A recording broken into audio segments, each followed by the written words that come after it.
দেখো বস, এতদিন তুমি তোমার ডিজায়ার্স এর গোলামি করছো। তুমি জানো যে তোমার মধ্যে সেরা কিছু একটা করার পটেনশিয়াল আছে, তুমি চাইলেই পারবে, কিন্তু তোমার হাত শিকল দিয়ে বাঁধা, আর এই শিকলের নাম আসক্তি। তুমি জানো এই অভ্যাস বাদ দিতে পারলেই তোমার জীবনটা একদম পাল্টে যাবে, কিন্তু তুমি পারতেছো না। একটা নতুন বছর শুরু হইলো বস, সবার অনেক আশা অনেক স্বপ্ন এই বছর নিয়ে। আমি চাই এই বছরটা তোমার সেরা বছর হোক, তাই আজকে আমি আসছি তোমাকে এই আসক্তি থেকে বের করতে। আমি আসছি তোমাকে আলোর পথে ডাকতে। এই যে এতদিন তুমি লজ্জায় কাপুরুষের মতো বেঁচে আছো, আজকে থেকে আর না বস। মনে রাখবে, দিস ইজ ওয়ার। তোমার নফসের বিরুদ্ধে তোমাকে যুদ্ধ করতে হবে, তোমার কমফোর্ট জোনের বিরুদ্ধে তোমাকে যুদ্ধ করতে হবে। এই মুহূর্ত থেকে সম্পূর্ণ নতুন একটা মানুষ হিসেবে তোমার জীবন শুরু হবে ইনশাআল্লাহ। আর তুমি এই ভিডিও দেখা শুরু করছো মানে তোমার মধ্যে পরিবর্তনের আগুনটা এখনো আছে। তুমি চাও এই অভ্যাস ছেড়ে মুক্ত জীবন গড়তে। অনেকের সামনেই এই ভিডিওটা যাবে, কিন্তু সবাই দেখবে না, কারণ তারা পাপ করে অনুতপ্ত হয় না, তারা হারামকে নরমালাইজ করে। আমরা আজকের ভিডিও টোটাল 6টা চ্যাপ্টারে ভাগ করছি বস। প্রথমে আমি বলবো সায়েন্স মাস্টারবেশন নিয়ে কি বলে, দেন বলবো ইসলাম এটা নিয়ে কি বলে, এরপরে বলবো তোমার কোনটা শোনা উচিত, সায়েন্সের কথা নাকি ইসলামের কথা। চ্যাপ্টার 4-এ আমি বলবো কেন একটা মানুষ মাস্টারবেশন করে, কেন তুমি এটা থেকে বের হতে পারতেছো না। শেষের 2টা পার্ট মারাত্মক বস। চ্যাপ্টার 5-এ আমি বলবো তোমার কিরকম একজন পুরুষ হওয়া উচিত আর তুমি কিরকম হয়ে আছো। আর শেষের চ্যাপ্টারে আমি তোমাকে 7টা রুল বলবো যেগুলো ফলো করলে তুমি ইজিলি এই অভ্যাস ছেড়ে দিতে পারবে ইনশাআল্লাহ। আজকে তোমার কাছে আমার একটা রিকোয়েস্ট, তুমি ধৈর্য ধরে পুরো ভিডিওটা দেখো বস। আর এই ভিডিওর মাধ্যমে কুইট কর্ন সিরিজ শেষ হয়ে গেল, আমরা একটা নতুন সিরিজ শুরু করতে চাচ্ছি বস, দ্য রিয়েল ম্যান। এই যে এতদিন তুমি নিজের ক্ষতিগুলা করছো, সেগুলা থেকে তুমি কিভাবে নিজের রিকভারি করবে, কিভাবে সেরা একজন পুরুষ হয়ে উঠবে তুমি, সেগুলা নিয়ে এই সিরিজে কথা বলা হবে ইনশাআল্লাহ। যারা এই সিরিজটা চাও কমেন্টে দ্য রিয়েল ম্যান লিখো, আর এই ভিডিওটা অবশ্যই লাইক করবে। Chapter 1, science and masturbation. তুমি যদি গুগলে সার্চ দাও যে মাস্টারবেশন করা ভালো নাকি খারাপ, তুমি দেখবে যে বেশিরভাগ জায়গায় বলা এটা করা একদম নরমাল, এটা একটা হেলদি অ্যাক্টিভিটি, এটা নাকি স্ট্রেস রিডিউস করে, এটা করলে নাকি মানুষ রিল্যাক্সড ফিল করে, এরকম আরো অনেক ভংচং আলাপ আছে। সায়েন্স বলে যে তুমি যদি একটা লিমিটে থেকে মাস্টারবেশন করো তাইলে কোনো ঝামেলা নাই, কিন্তু তুমি যদি এটাতে খুব বেশি এডিক্টেড হয়ে যাও তাইলে ঝামেলা আছে বস। তার মানে এক্সেসিভ মাস্টারবেশনের যে সাইড ইফেক্ট আছে এটা সায়েন্সও স্বীকার করে। এখন কথা হচ্ছে কি সাইড ইফেক্ট। এক্সেসিভ মাস্টারবেশনের কারণে তোমার ডিপ্রেশন বাড়বে, তুমি লো এনার্জি ফিল করবে, তোমার অ্যাংজাইটি বাড়বে, ইরেকটাইল ডিসফাংশন হইতে পারে, তোমার রিয়েল লাইফ রিলেশন খারাপ হবে, এরকম আরো বেশ কিছু সাইড ইফেক্টস আছে। তার মানে কথাটা কি দাঁড়াইলো, সায়েন্স মাস্টারবেশন এলাও করে, কিন্তু একটা লিমিটে থাকে করতে হবে। এখন একটা ব্যাপার বুঝো বস, কেউ যখন মাস্টারবেশন করতেছে সে কিন্তু খুব হাই লেভেলের একটা ডোপামিন হিট পাচ্ছে। সেম ডোপামিন হিট মানুষ পায় অনেক পাওয়ারফুল ড্রাগস থেকে। তার মানে এই কর্ন প্লাস মাস্টারবেশন কম্বিনেশনটা তোমার জন্য একটা পাওয়ারফুল ড্রাগের মতোই কাজ করতেছে, আর এই ড্রাগ তুমি নিচ্ছ চোখ দিয়ে। Chapter 2, Islam and masturbation. Islam masturbation নিয়ে কি বলে সেটা দেখা যাক। কুরআন কি বলে, হাদিসে কি বলা আছে, আলেমরা এটা নিয়ে কি বলে আমরা জানার চেষ্টা করবো ইনশাআল্লাহ। আল্লাহ তাআলা পবিত্র কুরআনে সূরা আল মুমিনুনে বলেন মুমিনরা সফল কাম। এখানে তিনি মুমিনদের কিছু বৈশিষ্ট্য বলেন। তিনি বলেন মুমিন হইল সেই ব্যক্তি যে তার লজ্জা স্থানের হেফাজত করে, যে নিজের সেক্সুয়াল ডিজায়ার তার স্ত্রীর মাধ্যমে পূরণ করে। এখন একজন মুসলিম হিসেবে তুমি কখনো এইটা খুঁজবা না যে কোনটা তোমার জন্য ইজি, তোমাকে এটা খুঁজতে হবে যে কোনটা তোমার জন্য ঠিক। আল্লাহ সূরা আন-নূরেও বলেন মুমিনদেরকে বলুন তারা যেন তাদের দৃষ্টি নত রাখে এবং তাদের লজ্জা স্থানের হেফাজত করে। এখন তুমি একটু নিজের বিবেক বুদ্ধি দিয়ে চিন্তা করো তো বস, তুমি যখন মাস্টারবেশন করতেছো তখন কি তোমার লজ্জা স্থানের হেফাজত করা হচ্ছে? আল্লাহ রাসূল সাল্লাল্লাহু আলাইহি ওয়াসাল্লাম বলেন তোমাদের মধ্যে যাদের বিয়ে করার সামর্থ্য আছে তারা যেন বিয়ে করে, কেননা বিয়ে তার দৃষ্টিকে সংযত রাখে এবং লজ্জা স্থান হেফাজত করে। আর যার বিয়ে করার সামর্থ্য নাই সে যেন রোজা রাখে। এখন কথা হচ্ছে আল্লাহর রাসূল রোজা রাখার কথা কেন বললেন? শোনো, সায়েন্সও এটা বলে যে রোজা আমাদের সেলফ কন্ট্রোল বাড়ায়। তোমার সামনে খাবার তবু তুমি খাচ্ছ না, এটাই তো সেলফ কন্ট্রোল। রোজা আমাদেরকে হারাম থেকে দূরে থাকতে শেখায়। রোজা থাকলে যেমন খাবার দেখে খাও না তুমি, সেম তোমার সামনে দিয়ে একটা মেয়ে হাঁটে গেল কিন্তু তুমি তাকাইলে না, তোমার সামনে একটা অশ্লীল কন্টেন্ট আসলো, তোমার নফস তোমাকে বললো যে হয়ে যাক আর একবার, কিন্তু তুমি বললে অনেক হইছে আর না। এই যে সেলফ কন্ট্রোল, এটা রোজা তোমাকে শেখাবে। এই জন্য পৃথিবীর সব থেকে বড় সায়েন্টিস্ট, সর্বশ্রেষ্ঠ মানুষ আল্লাহর রাসূল মানুষের শারীরিক চাহিদাগুলো বুঝে মানুষকে এই হুকুম দেয় নাই যে তুমি মাস্টারবেট করো, তিনি রোজা থাকতে বলছেন। এবার আসো আলেমরা এই প্রসঙ্গে কি বলেন। বেশিরভাগ আলেম মাস্টারবেশনকে ডিরেক্ট হারাম বলছে। তাদের মতে এটা অনেক হেলথ প্রবলেম ক্রিয়েট করে, অনেক সাইকোলজিক্যাল প্রবলেম ক্রিয়েট করে। আরেকটা ব্যাপার হইলো বেশিরভাগ পোলাপান মাস্টারবেট করে কর্ন দেখে অথবা অশ্লীল কোনো ছবি দেখে। তার মানে মাস্টারবেশন কোনো না কোনো ভাবে তোমাকে আরেকটা হারামের দিকে নিয়ে যাবেই। যে এটা করতেছে তার নিজের উপরে কন্ট্রোল নাই, আর যার সেলফ কন্ট্রোল নাই সে মুমিন হয় কিভাবে, সে মুসলমান হয় কিভাবে? আল্লাহ রাসূল বলেন শক্তিশালী সে নয় যে কুস্তিতে জয়লাভ করে, বরং প্রকৃত শক্তিশালী হলো সেই ব্যক্তি যে ক্রোধের সময় নিজেকে সামলে নিতে পারে। এই যে সেলফ কন্ট্রোল, এটাই তো একজন মুমিনের বৈশিষ্ট্য, এটাই তো একজন মুমিনের শক্তি। এখন একটা জিনিস একটু চিন্তা করো বস, ইসলামে একটা জিনিসকে জাস্ট এমনিই হারাম বলা হয় নাই, এটা তোমার জন্য খারাপ তাই এটাকে হারাম করা হয়েছে, একদম সিম্পল ব্যাপার। চ্যাপ্টার 3, সায়েন্স ভার্সেস ইসলাম। ধরো সায়েন্স একটা কথা বলছে, ওইটা কিন্তু কালকে চেঞ্জ হইতে পারে, কালকে নতুন একটা থিওরি আসতে পারে, কিন্তু ইসলামে যেটা 1400 বছর আগে বলা হয়েছে সেইটা কখনো চেঞ্জ হবে না বস। এইবার একটা ব্যাপার বুঝো, গোটা advertising industry, film industry, corn industry চলতেছে একটা জিনিসকে ট্রিগার করার মাধ্যমে। এই সিস্টেম চায় না তুমি শক্তিশালী একজন পুরুষ হও, তারা চায় না তুমি ফোকাসড একজন মানুষ হও, এই সিস্টেম চায় না তোমার লাইফে ডিসিপ্লিন থাকুক। কারণ পাওয়ারফুল হইলে তুমি চোখ বন্ধ করে এই সিস্টেমের গোলামি করবে না, তুমি কোশ্চেন আস্ক করবে, তুমি নিজের মুক্ত চিন্তাটা কাজে লাগাইতে পারবে। দেখো বস,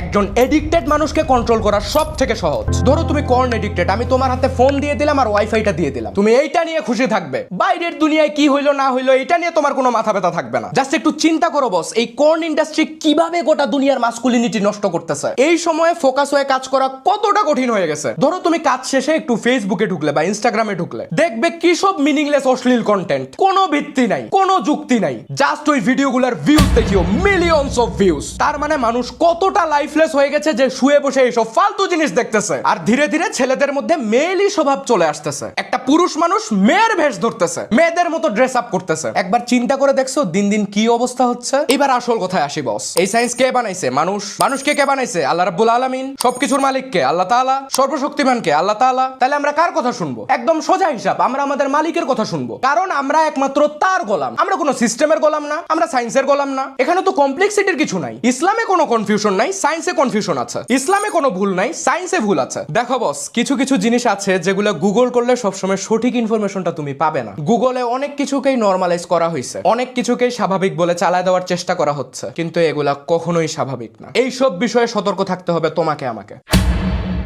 chapter 4, the way to masturbation. দেখো বস, তুমি যখন এই অভ্যাসটা ছাড়তে চাচ্ছ, তোমাকে প্রথমেই বুঝতে হবে যে অ্যাকচুয়ালি হচ্ছেটা কি। তুমি কিন্তু রুটিন করে কর্ন দেখো না, যে প্রতিদিন রাত 10টায় আমি কর্ন দেখবো। অ্যাটমিক হ্যাবিট বইতে মানুষের কোনো শক্তিশালী আসক্তির পিছে 4টা স্টেপ দেখানো হয়েছে। Step 1, cue. তুমি সোশ্যাল মিডিয়া স্ক্রল করতেছো, হঠাৎ করে একটা অশ্লীল ভিডিও তোমার সামনে আসলো। তুমি ইনস্টাগ্রামে আছো, র্যান্ডম একটা মেয়ের ছবি চলে আসলো। মুভি দেখতেছো, সেখানে নায়ক নায়িকার একটা ইন্টিমেট সিন তুমি দেখলে। Step 2, craving. তুমি যখন একা আছো, যখন তোমার কোনো কাজ নাই, তখন তোমার মনের মধ্যে এই অশ্লীল চিন্তা ভাবনাগুলো আসতেছে, একটা ফ্যান্টাসি কাজ করতেছে। Step 3, response. একটা সময় তুমি নিজের নফসের কাছে হার মেনে ঢুকে গেলে কর্ন সাইটে, কর্ন দেখে তুমি মাস্টারবেট করে ফেললে। এই কর্ন দেখার সময় কিন্তু তোমার মাথায় এইটা চলতেছিল যে এইবারই শেষ, আর দেখবো না। Step 4, reward. এখানে রিওয়ার্ড হলো ডোপামিন। এই যে কর্ন দেখে মাস্টারবেট করলে বিনা পরিশ্রমে খুব হাই লেভেলের একটা ডোপামিন হিট পাই গেলে তুমি, তোমার ব্রেইন মারাত্মক খুশি হইলো। এই তো, তারপরে আর কি, তোমার সব উত্তেজনা শেষ। তোমার ব্রেইন ডোপামিন হিটটা পাই গেল আর তুমি পাইলে লজ্জা। তোমার মধ্যে এখন একটা অপরাধ বোধ কাজ করতেছে যে কেন আমি এটা করলাম, আমি তো নিজের কাছে ওয়াদা করছিলাম যে আর কখনো করব না। এইভাবে একটা লুপ চলতেই থাকে বস, আর এই লুপের মধ্যে পড়েই তোমার জীবনটা শেষ হয়ে যাচ্ছে। এখন একটু চিন্তা করো তো বস, বেশিরভাগ পোলাপান মাস্টারবেশন করে কারণ তারা তাদের লাইফ নিয়ে ডিপ্রেসড, তাদের লাইফে কোনো পারপাস নাই, তাদের কোনো মিশন এন্ড ভিশন নাই। মাস্টারবেশনের আরেকটা বড় কারণ হলো একাকিত্ব। অনেকের ভালো ফ্রেন্ড সার্কেল নাই, কথা বলার মানুষ নাই, সে বাইরেও যায় না খুব একটা। এরকম অবস্থায় সে কর্ন এডিক্টেড হয়ে যায়। এখানে সব থেকে বড় একটা ব্যাপার হচ্ছে, তোমার লাইফে যদি একটা ফিক্স টার্গেট সেট করা না থাকে, তাহলে কিন্তু তুমি খুব সহজেই ডাইভার্ট হয়ে যাবে। এই জন্যই সোশ্যাল মিডিয়ায় জাস্ট একটা মেয়ের ছবি দেখে তোমার কন্ট্রোল হারায় যায়। আর এটাই কিন্তু একটা ছেলে মানুষের জন্য সব থেকে বড় একটা ট্র্যাপ বস। এই ট্র্যাপে পড়েই অসংখ্য জীবন ধ্বংস হয়েছে। Chapter 5, become the man. তুমি মাস্টারবেট করে যে জিনিস রিলিজ করে দিচ্ছ, this semen contains enough nutrients to create a human being. তোমার এক ড্রপ সিমেনে একটা নতুন জীবন শুরু করার শক্তি আছে, আর তুমি এটাকে প্রতিদিন নষ্ট করতেছো। এই বিশ্ব যারা জয় করছে, তারা নিজেদের আর্চ কন্ট্রোল করছে, তারা এই সিমেন্ট কন্ট্রোল করছে, তারা জাস্ট এমনি ডিপ্রেসড হয়ে গেলে হাত মারে নাই। তোমার মধ্যেও সেই পাওয়ার আছে বস, সেই পটেনশিয়ালটা তোমার মধ্যেও আছে, কিন্তু তুমি কয়েক সেকেন্ডের সুখের জন্য সেই পটেনশিয়ালটা নষ্ট করে দিচ্ছ। তুমি যখন প্রতিবার মাস্টারবেট করতেছো, তুমি তোমার ম্যান পাওয়ার একটু একটু করে নষ্ট করে দিচ্ছ। এর ফল কিন্তু তোমাকে ভোগ করতে হবে কয়েক বছর পরে। নিজেকে 5 বছর পর কল্পনা করো তো, কোনো কাজ কাম করো না, তুমি বিয়েও হয় নাই তোমার, ডিপ্রেসড হয়ে শুয়ে আছো, ফোন হাতে একটার পর একটা রিল স্ক্রল করতেছো, মোটিভেশনাল রিল দেখতেছো যে মানুষ লাইফে কত সাকসেসফুল, কত কি করতেছে সবাই। অনেক আফসোস হচ্ছে তোমার, নিজের নফসের কাছে পরাজিত হয়ে একদম নিঃস্ব হয়ে গেছো তুমি। এরকম কেউ কি হতে চাও তুমি? নাকি এমন কেউ হতে চাও যাকে নিয়ে বাবা মা প্রাউড ফিল করে, যাকে তার ওয়াইফ রেসপেক্ট করে, যার লাইফের একটা পারপাস আছে, যে অসংখ্য মানুষকে মোটিভেট করে? চয়েস ইজ ইয়োর্স বস। একটাবার কল্পনা করো এই পৃথিবীর শ্রেষ্ঠ মানুষদের কথা, পৃথিবীর বুকে জন্ম নেয়া সেই বীরদের কথা। তাদের শরীরেও তো সেম হরমোন ছিল, তাদেরও ফিজিক্যাল নিড ছিল, কিন্তু তারা সেটা কন্ট্রোল করতে পারে পারছে। তারা নফসের কাছে নিজেদেরকে আত্মসমর্পণ করে দেয় নাই, তারা নফসের বিরুদ্ধে যুদ্ধ করছে। এই যুদ্ধ সব থেকে কঠিন বস। খুব কম মানুষ পারবে এই যুদ্ধে জয়ী হইতে, কিন্তু যারা পারবে তারাই এই পৃথিবী বদলে দিবে একদিন। আমরা সবাই চাই সেই রকম কেউ হইতে। মনে রাখবে, যেই মানুষের নিজের উপরে কন্ট্রোল নাই সে জীবনে জায়গায় জায়গায় ধরা খাবে, কারণ তাকে ফাঁদে ফেলার অসংখ্য উপায় এই সিস্টেম তৈরি করে রাখছে। বস, আল্লাহ যে তোমাকে একজন ছেলে হিসেবে এই দুনিয়াতে পাঠাইছে, এটা তোমার জন্য একটা শ্রেষ্ঠ নিয়ামত। তোমার অনেক রেসপন্সিবিলিটিস আছে boss. As a man you are a protector, you are a provider. The city needs you my boy. জীবনের সব থেকে কঠিন হচ্ছে একটা দীর্ঘ সময় মোটিভেটেড থেকে কাজ করা। লাইফে ডিপ্রেশন আসবেই ভাই, হঠাৎ করে সবকিছু মিনিংলেস মনে হবে, কিন্তু ওই সময়গুলোতে পথভ্রষ্ট হওয়া যাবে না। আজকে তোমাকে ভালো লাগতেছে না, তুমি রেস্ট নাও। তোমাকে আজকে কোনো কাজ করার দরকার নেই, তুমি বাইরে যাও, বন্ধুদের সাথে আড্ডা দাও। কিন্তু ভালো লাগতেছে না এই জন্য তুমি শুয়ে পর্ন দেখে হাত মারতেছো, এইটা কখনো করা যাবে না। তোমাকে নিজের সেক্সুয়াল ডিজায়ার কন্ট্রোল করা শিখতে হবে বস। এটা যদি একবার শিখে যাও তাহলে you are a king. Chapter 6, quit masturbation forever. এই রিয়েলাইজেশনটা এতদিনে তোমার হইছে যে মাস্টারবেশন তোমার সব থেকে খারাপ একটা অভ্যাস।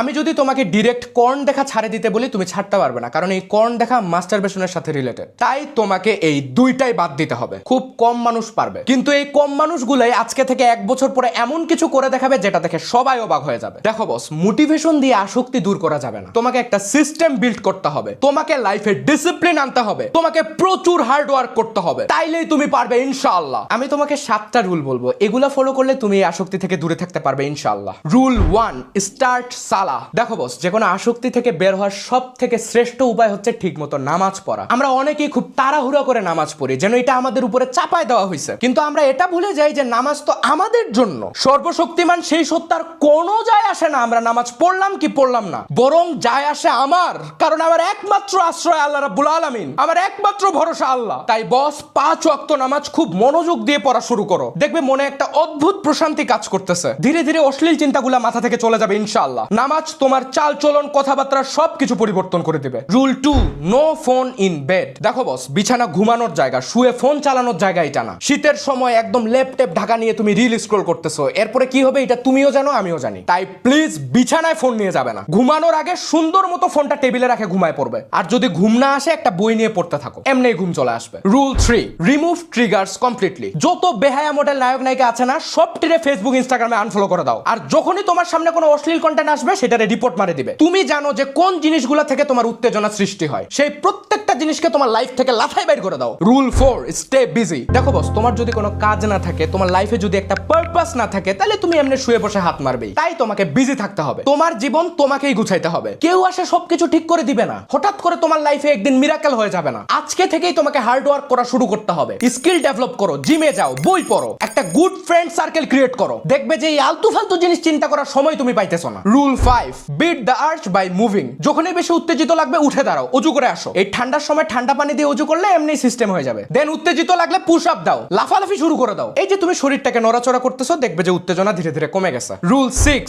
জয়েন আ কমিউনিটি। দেখো বস, এই আসক্তি থেকে একা বের হওয়া অনেক কঠিন। যদি তোমার একটা গুড কমিউনিটি থাকে, তাহলে যে কোনো প্রবলেমে তুমি ইজিলি সেখান থেকে একটা সাপোর্ট পাবে। আমাদের একটা ফেসবুক গ্রুপ আছে, তুমি চাইলে তোমার সমস্যাগুলো এখানে বলতে পারো। এটার লিংক ডিসক্রিপশনে দেয়া থাকবে ইনশাআল্লাহ। সব থেকে ভালো হয় তুমি কয়েকটা রিয়েল লাইফ ফ্রেন্ড বানাও, যারা অ্যাকচুয়ালি লাইফ নিয়ে সিরিয়াস, দিন নিয়ে সিরিয়াস, যারা ভালো কিছু করতে চায়। মনে রাখবে, তুমি একা যে কাজ 1 বছরে করতে পারবে, তোমার মতো কাউকে পাইলে সেই কাজ করতে তোমার সময় লাগবে 6 মাস। Rule 7, track your progress. আজকে কি কি করলে সব ট্র্যাক করো। একটা ডেইলি প্ল্যানের উপরে বেস করে প্রতিদিন কাজ করো। প্রতিদিন কিছু টার্গেট ফিক্স করে সেগুলো পূরণ করার ট্রাই করো। নিজেকে প্রতিদিন অবজার্ভ করো। সব থেকে ভালো হয় জিম জয়েন করো। রেগুলার জিম জয়েন করলে একটু একটু করে যে ফিজিক্যাল চেঞ্জটা তোমার মধ্যে আসবে, সেই চেঞ্জটাই তোমাকে মোটিভেট করবে এই বাজে অভ্যাস ছেড়ে দিতে। আমাদের হাতে সময় অনেক কম, তাই এই অল্প সময়ে এমন কিছু করিও না যার কারণে তোমাকে লজ্জিত হইতে হয়, যার কারণে তোমাকে হতাশায় ডুবে যাইতে হয়। আল্লাহ আমাদেরকে সৃষ্টির সেরা হিসেবে তৈরি করছেন, আমরা চাইলেই অনেক কিছু করতে পারবো। আমাদের সবাইকেই আল্লাহ তাআলা একটা ইউনিক গিফট দিয়ে পাঠাইছেন এই পৃথিবীতে। আমরা সবাই কিছু না কিছুতে ভালো, কিন্তু এই ইউনিক গিফটটা খোঁজার সময় আমরা পাই না। সারাদিন স্কুল, কলেজ, ভার্সিটির আজাইরা প্রেসারে ক্লান্ত হয়ে একটা ছেলে কর্ন দেখে মাস্টারবেট করে। এই অভ্যাস তাকে ধীরে ধীরে শেষ করে দেয়, সে কাউকে বলতেও পারে না। আজকে আমি তোমার জন্য এই কথাগুলো বললাম বস। আমি চাই তুমি এই অভ্যাস চিরদিনের জন্য ছেড়ে দাও। মনে রাখবে বস, একটা সময় পার হয়ে গেলে কিন্তু ভুলটা শুধরানোর কোনো সুযোগ থাকবে না। তাই আর একটাবার আমরা এই প্রতিজ্ঞা করব যে আমরা কখনো আর এই ভুল পথে পা বাড়াবো না ইনশাআল্লাহ। আল্লাহর রহমতের থেকে বড় আর কি হইতে পারে। 2026 আমাদের সবার সেরা বছর হবে ইনশাআল্লাহ। আল্লাহ হাফেজ।